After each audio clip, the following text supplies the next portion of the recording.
Today's topic is going to be pretty controversial.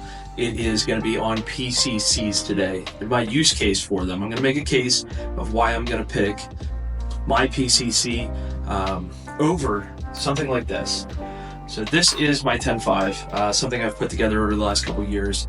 This is great. It's got night vision, it's got suppressor, magnifier, all that stuff. And everything you're going to see in this video is safe and clear, obviously. But I'm going to make a use case on why I'm going to pick a PCC, especially the PCC that I have set up, over something like this, especially for like a bag gun, a truck gun, something like that. Now, obviously, I've SBR'd a couple of these guns, and I'm going to go over that with you now.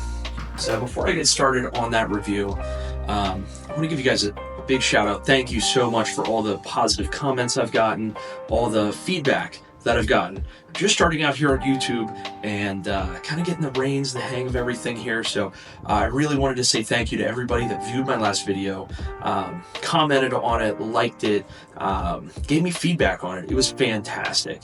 So here I am again, going to go over my favorite PCC. It's going to be the MPX-K. Now the MPX-K, I really like this gun for a few reasons. 5.5-inch barrel, chambered in 9mm, gas piston operated, suppressed.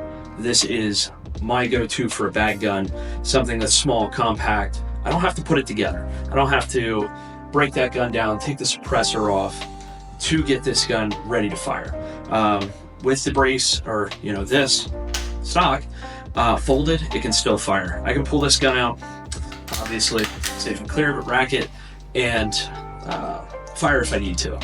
Now, the use case, my case for this, for being a bag gun, a truck gun, something like that, obviously this does not replace your CCW. This does not replace pistol or your EDC that's going to go on your body. That can't. So, but there is a use for this, and what I wanted out of something like this is something small, compact, suppressed, hearing safe especially, that carries more ammunition. Something that I could throw a chest rig on, which I'll go over this with you guys. This is my unobtainium gear, with your flat pack on the back here. Something that has more ammunition if I need it, something that's hearing safe especially, something that's a little more accurate too. I wanted something with a red dot on it, something that's just going to be a little more accurate than my EDC gun is.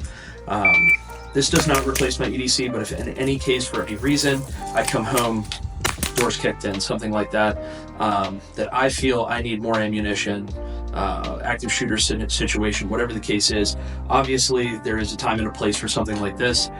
Over the EDC gun, EDC may be my first go-to. It may not be. So I want to make kind of why I've built this gun the way that I did, and kind of give you my case for it. So, starting up front here, this is a Midwest Industries handguard. I've gone on SIG's website multiple times, especially when I first bought this gun, and everything's always out of stock. Now I know COVID kind of put a damper on everybody producing stuff, but I could not find parts for this thing anywhere. So I went online and was able to order up this Midwest Industries handguard. I wanted something a little bit longer because I knew I was going to run a suppressor on it. This is the Silencer Co. Omega 45. Now, I went with a welded assembly on this, and why I picked the 45 is I have multiple 9mm cans. And a lot of them end up on other guns like my MP5. And what I had left over was a 45 can. So it's on there. Works really well. With subs, this is hearing safe. 115, stuff like that, regular ammunition, not so much. But with subs, it's hearing safe, and I love it. I wanted something that was a welded assembly. I run this gun pretty hard. Multiple mags, I've ran a couple classes with it. And I felt like maybe a welded assembly would hold up a little bit better. So that's what I went with. One of the biggest things that I did find was when I had this set up the way that I do, and why I have the light up top here, is the clearance in between the suppressor and the handguard. I really can't fit M-lock slots up front here.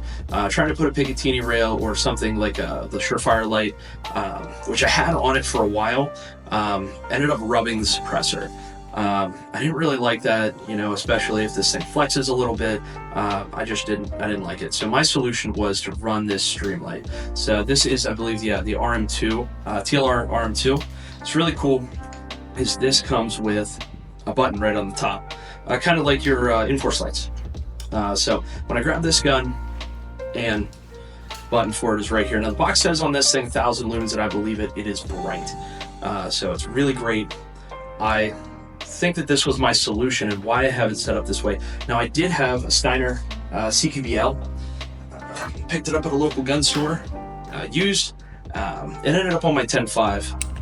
I just feel that this gun, when I'm going to go for it, I'm not going to be putting on my helmet, night vision, things like that. If this ends up coming out at night, I at least want white light, which is nice. And it's not on a pressure switch. This does come with a pressure switch and different tail caps, but it is a very deliberate movement to turn that light on, so you don't white light ND if you don't want to. So that was my solution for this.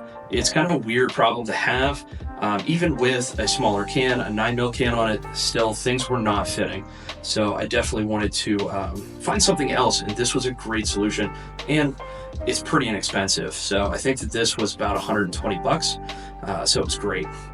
Now, obviously, this is an SPR. So Airsaga foregrip again. Works great. It's got the knurling on it. Metal. I don't know. I like it. It was on sale, so I bought it. I did go with the Magpul 45 for the sling. This one doesn't have a built-in QD, so I put one on the top here. I do like the 45 on this. When I drop this, it does kind of pull the gun into you, keeps it tight. You know, if you're switching to a sidearm, just some drills that I run, things like that. These are kind of the 45. I have these on multiple guns that I own. I do like them, so they work well. Moving back to the optic here. Now, I've had a couple different optics on this thing. I've had EOTech, I've had an aim point on this, a couple different optics, and I always seem to come back to this small RMR. This is a standard co-witness optic sight, or optics height with just a standard RMR Type 2 on it. I love the low profile it gives the gun, just a good aesthetic, but the small footprint. Putting this in a bag, space is at a premium. I just didn't want a taller, larger, bulkier optic on it. And I think it really looks good. So SIG does a great job on this with ambi controls. The controls on either side, you have mag release and the bolt release on the right side, which is nice because everything's in reach. Sometimes some of those you really got to reach for. On this side, you do have a bolt hold open, mag release, and the paddle, just like standard AR controls. I love this gun for that reason. Now, comparing that to things like your MP5, obviously, manual of arms is different. And one of the biggest differences is why I really like this, the mag well size. Everybody knows if you've handled an MP5 before, the mag well, you've got to hit that just right. You've really got to train that in to hit that mag well just right, where obviously empty mag. This one you can hit in at any angle and it pops right in. So no problem there. I really, really like that for that reason. The mags on this one are Lancers. They don't say Lancer on them, but yeah, they're translucent just like Lancers are. This is metal feed lips. It's just like a Lancer mag. When I bought this gun, this thing came in pieces. No mag, or excuse me, no hand guard on it, no muzzle device. It was used at a local gun store. I got a really good deal on it, but it came with 10 magazines, which was really, really important. If you've seen what MPX mags go for, they're about $70 a piece. So that was really, really nice that it came with that. And I picked this up for about 1,600 bucks. Obviously not set up the way that it is, but the base gun with the mags, no rail, no muzzle device, and a brace on the back, not this stock, for about 1,600, which was nice. Below that, standard SIG grip. A lot of people really don't like this. I like it. Does have a bit of an angle on it. I usually switch down to the lower angle BCM stuff, but this one I haven't really had a problem with. And the trigger on this isn't the best. That is something that they've switched up in second generation or third generation, I believe. This is a generation 1 MPX. This is a standard mil-spec trigger feeling. that I can feel on this. I think that the triggers are a little different between, like, you can't put a standard mil-spec trigger in this, as far as I understand, but it's probably maybe even a little bit heavier than your standard, polished mil-spec trigger. So the trigger is nice on this, obviously. Everything's clear. There's really not a lot of take-up, or there's no take-up at all, and a little bit of walk before that trigger breaks. It is pretty crisp, very definitive when it breaks, but it is heavy. Back to the charging handle. This is the standard SIG charging handle. It's ambi on both sides, and then this is something I picked up afterwards once I did the SBR paperwork. This I picked up local. Local cop shop had it. Again, when you're looking at SIG stuff, it never seems to be in stock, but I really, really wanted the minimalist folder. I just like that you just grab it and it deploys. It is really tiny, but just like the MP5 and stuff, you have that lower kind of cheek weld here, so you don't need a really, really tall optic to make it comfortable. So I really, really like that. This digs a little uncomfortable, but it's a 9mm. This, with it being gas piston operated, it's very, very soft shooter. Between this suppressed and my MP5, they are very, very similar recoil pattern wise. This isn't very snappy at all, so I really, really like that. Now, one of the biggest things is why I chose this and why I set it up this way is I wanted something that is going to be easy to deploy, very small package, and is not as big as my 10.5. Now, this isn't a folder, but I wanted something that I didn't have to put the can on. I didn't have to break a gun down and get it to fit. I wanted something that was ready to go out of the bag. Obviously, in a backpack, I can't fit a magazine in this, but in my duffel, I can. So you can see with the suppressor on it, it is very, very close to the length of a 10.5 without the suppressor on it. But the folder makes it really nice to fit in the bag. Now, obviously, that has more features, more capability than this does. But if I wanted something, my case use for this is if I wanted something that's ready to go out of the bag, has a solid optic on it, is a little more accurate than, like, obviously my EDC, this is going to be my go-to. So comparing this to other PCCs, I've had guns like the Strybog. I've had direct blowback guns, which are very snappy. My 5.56 recoils better than some of those 9mm guns. They're snappy. This and the MP5 are not like that. Because this is gas piston operated, even with the suppressor on it, it's very, very gentle. It's fantastic. The recoil impulse on both of these is, obviously everybody knows the MP5 is the golden standard, but this keeps up with it no problem. And to be honest with you, over the MP5, I have a better mounting system for optics, better magazines, AR controls. I'm going to make the case that this is going to be my go-to for that reason.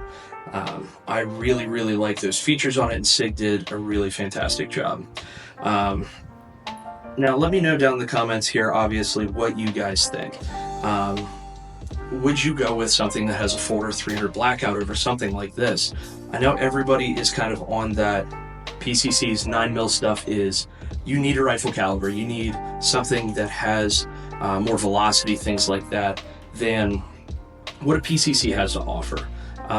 Everybody seems to be on that boat that if you're not running a rifle, it's useless. I really like this for the ammo capacity, and obviously it's 9mm. I feel like I'm carrying a SIG 365 every day. It carries 9mm, and maybe the barrel on this one's maybe just a little bit longer, but if it's good enough there, this will definitely be good enough. And with subs in it, which is what I carry subs in this, it's hearing safe. I don't have to worry about trying to put ear protection on, anything like that, which in an emergency situation, if you're deploying a gun, that's probably the last thing you're thinking about. But I wanted something that's hearing safe, and that's why I went with this. So but down in the comments, what do you guys think? Would you go with a 300 blackout? Would you go with your 5.5 gun over something like this? I think for what my intended purpose for this was and why I set it up the way that I did, it's got its case use. So let me know down in the comments here what you guys think here. And we'll see you in the next video. Thanks again.